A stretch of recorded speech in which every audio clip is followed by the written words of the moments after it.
I guess my first question is, how did you even find out about me? Because I just got an email. I was like, oh, this is interesting. And I was reading on all the people that I could about, the advocates of reaching out to the mothers and grief and death, and your name came up.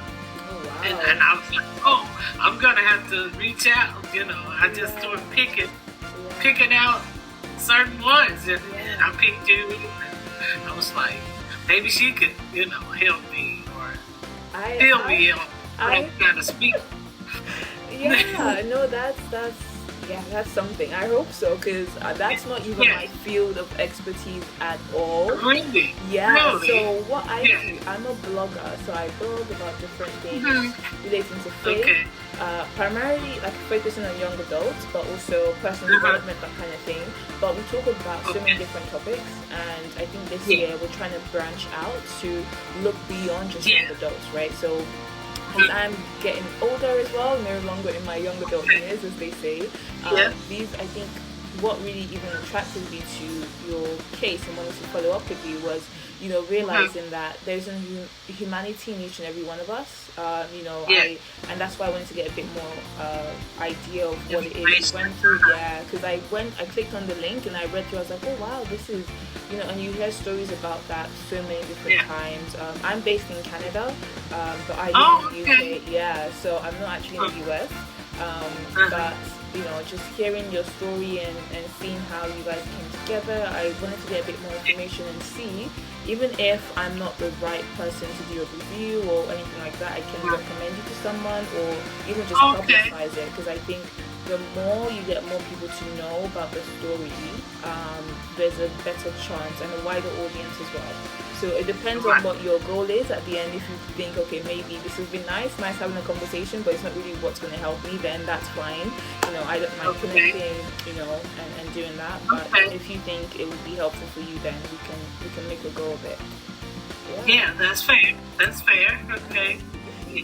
So I guess in your own words, can you tell me a bit about what your cause is all about and why you do what you do? Okay. Well, my cause is to keep first speaking the truth of injustice and finding out, trying to make a history of this day and time of police brutality. Because this is 2025, and I mean, we had it back in 1968, when you read the history of it, and it just tried to roll back around. So I was trying to spread the word and let them know what had happened here in Kansas City, in Missouri, make it national, try to get national, try to stretch it out so people would read it and, maybe it could help me for as pushing out to advocates and speakers that speak on this and help me to learn more too. I'm learning, because you learn something new every day. Oh, yeah. So that's my motto. So I'm like, if I can, just stretch out and spread the word about my son, and he was killed first, and then I had the white lady that joined with me. Her son was killed like 5 years after mine, so we kind of connected, and the grieving mothers, trying to understand. We felt the same emotion about this. So, I was treated different as being black, and then them being white. So, just kind of want to reach out, tell the story, how it really was. And I titled it Speaking the Truth of Injustice, Mothers in Arms, trying to fight for their sons, because they can't fight. They're gone. So. And then he was a young man, 24 years old, having himself a time, single, doing what 24-years-olds do. So, shot and killed, and he was innocent, unarmed. So, they just did a lot of false narratives on him. And I want to spread the word that that's not how it really happened. Or I guess he's reaching out to me to speak for him, to tell the truth of what they did, what's going on with us here. And when did this happen? What year was it? It was 2013, July 28, 2013. So I've been fighting since, well, it'll be 12 years coming up in this July. And, they keep pushing me back, and the police did a qualified immunity. This is some kind of thing that protects them, when they kill innocent people or just kill. I brought Brian, my son, up to always believe that the police were here to protect and serve us, not, shoot to kill us. And that's what they did, the opposite, So I just trying to, get an understanding of it and talk to people about how this goes and all that, because, I also read Emmett Till's book and saw some of the movie and how his mother, that's a history of black and being killed by whites, and so I'm there. That's where I'm at. I'm just stretching, and maybe the book, people are pick it up and read it, and they can't believe it, and they'll say something about it. And where can people get the book? Where is it available? We are still in process because the publisher, we're waiting on the publisher. It's finished. The book is finished. And we have, I can send you out some chapters. We already got, our first 5 chapters that people have been reading, reviewing. So, we're waiting. Hopefully it'll be this year before the year is out. So, but with all this president stuff, I'm like, Trump. We're on the time over here. Yeah. I was like, let's look, because I'm like, Canada, US, things a bit. He's messing with you too. I'm like, why is he messing with Canada? I know. We don't bother anybody. We literally don't. I know. My grandson, he said, Granny, can we move to Canada? I should get away. It's a little bit hot right now. It's a little bit hot. I don't know how. Trump got everybody, and he's 12. I'm like, Yeah. He don't like it. I was like, no, I don't like him messing with anybody. Anyone. Yeah. Yeah. Equal opportunity. Exactly. No, thank you so much for just kind of giving a brief overview to you and your experience. And before we go on, I just want to kind of commend you, because this month is Women's History Month, and just to see the love of a mother, to see that you're still wanting to ensure that the narrative about your son is clear and is the truth, even 12 years after. So many people could have said, well, it is what it is. This has happened. Right. But, a mother's love kind of keeps you going, and you want to make sure that this doesn't happen to other people. And I'm glad that you were able to find solidarity with the other women, like you said, the other mothers that are grieving, because, community is so important. It would be worse if you have to go through something by yourself and not have people that you can, lean on. So, I guess kind of a bit more information about the book itself is, how was it written? Was it just you and this other lady that you said, so the Caucasian or white woman? Was it the both of you kind of taking chapters together, or you wrote your narrative and then she wrote her narrative, or was it collaborative? How did you guys write the book? It was, that's how it started out. It was my narrative and chapters first, and then she goes into hers. And then I and her go into it together at the end, of how we met, what our goal is, what we're trying to do. So, the first few chapters is about me and my son, and then it goes into Sheila and her son, and then we ended in you know, trying to reach out to the community, trying to reach out, like I said, to the world, you know. So that's what it's about. And you reached out all the way to Canada. Come on. I didn't even know it. Yeah. Yeah. I'm not even in the US. Music with okay. No, that's right. I'm gonna do an introduction letter. Yeah. I'm just taking the chance. I'm like, I'm out here on a chance. Yeah. But somebody, and you're about I'm gonna be honest, you're about the third or fourth person that I've spoken with. And, you know, it was two other guys. They reached out to me. I couldn't, you know. So I don't know. But they did say they were very interested. And they agreed with me because I was on them like, this is Black History Month. Yeah! You know, let's do so. And you know what? It works out in your favor because it was Black History Month in February, and this month is Women's Month. So I'm like, back to back. I got you. Oh, yeah. I got you. Yeah. I'll make I didn't even know that. that.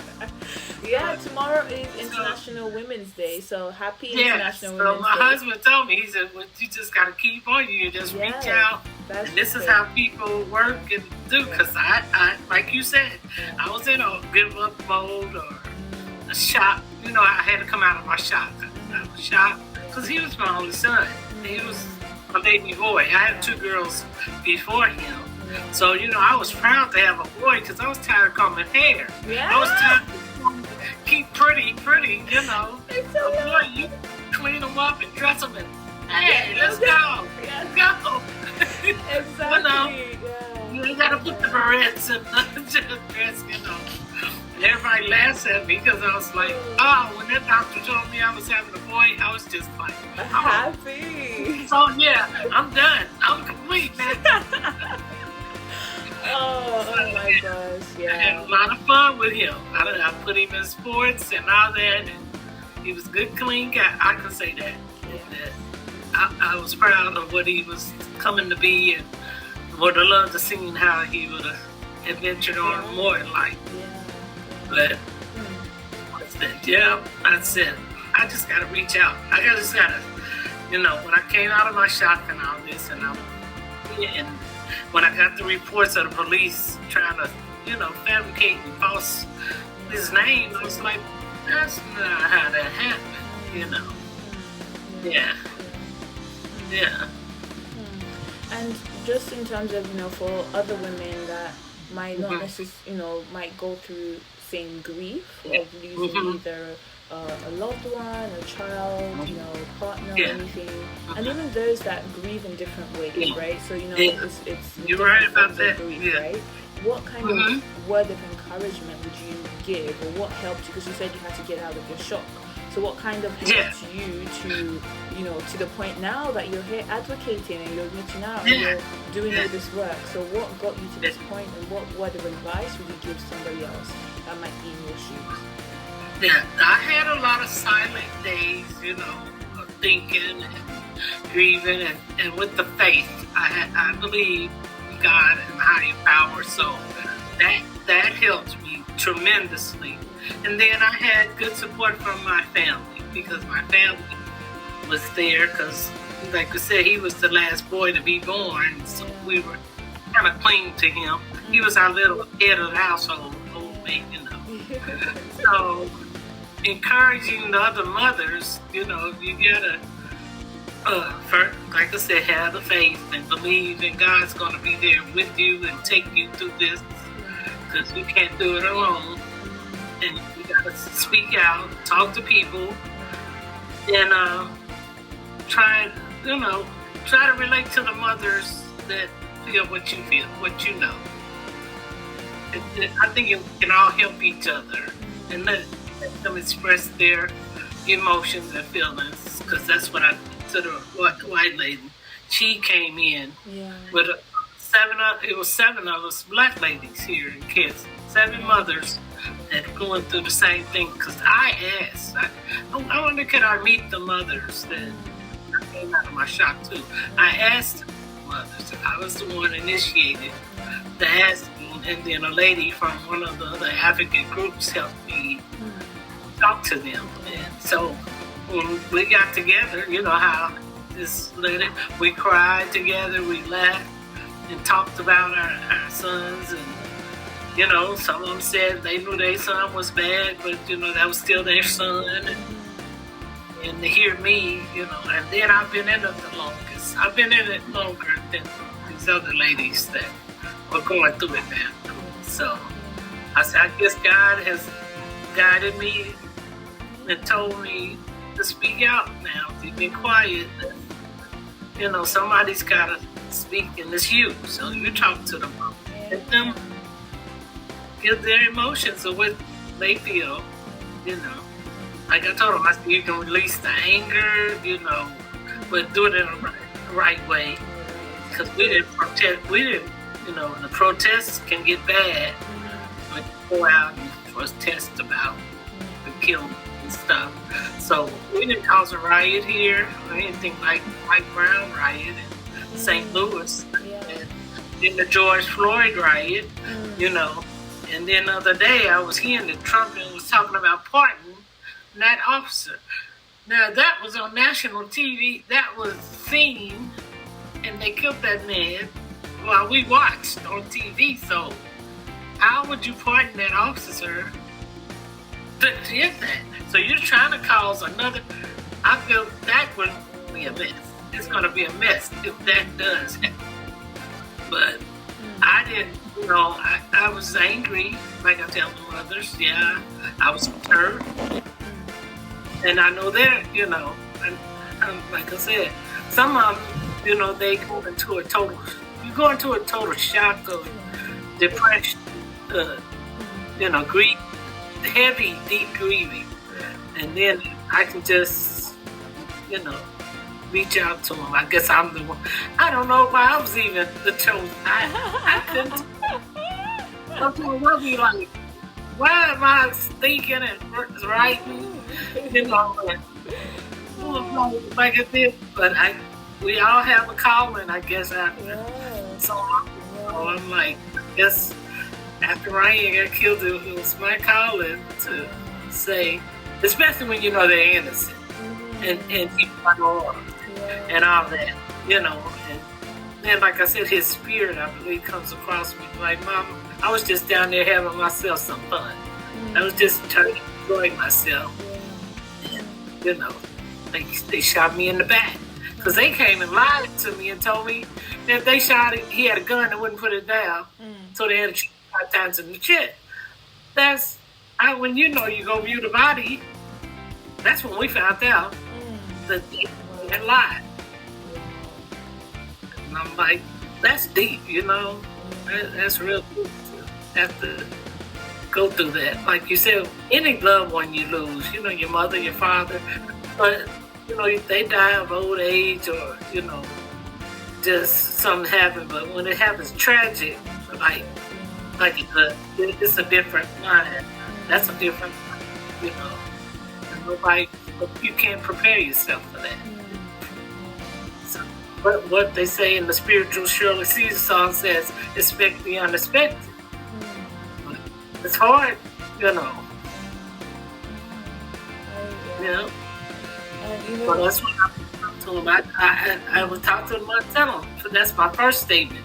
You know, faith, and then I know this is hard, and you know, but if you know that your son or daughter was there and not in any wrong, we need to lift it up and let the world know they wasn't wrong. They were just some young black children trying to make it in life. Yeah. Oh, thank you so much for that. That was very, very insightful.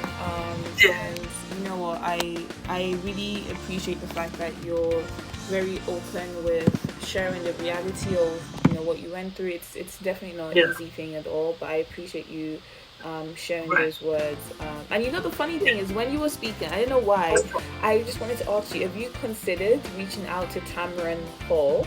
I don't know if you have her contact or know a way to, like, I just feel like this story, Yeah, the would be situation would be something yeah, that I don't know why in my mind it's just like you should tell her about Tamron Hall. Like I don't know how you're gonna do it, when you're gonna do it, but just I'm gonna leave that with you and the Holy Spirit. The channel she's on, I would have to look up the channel here where she's on, and and how to contact her or email, her contact. Yeah, because I feel like that's thank you. That's, no, for sure.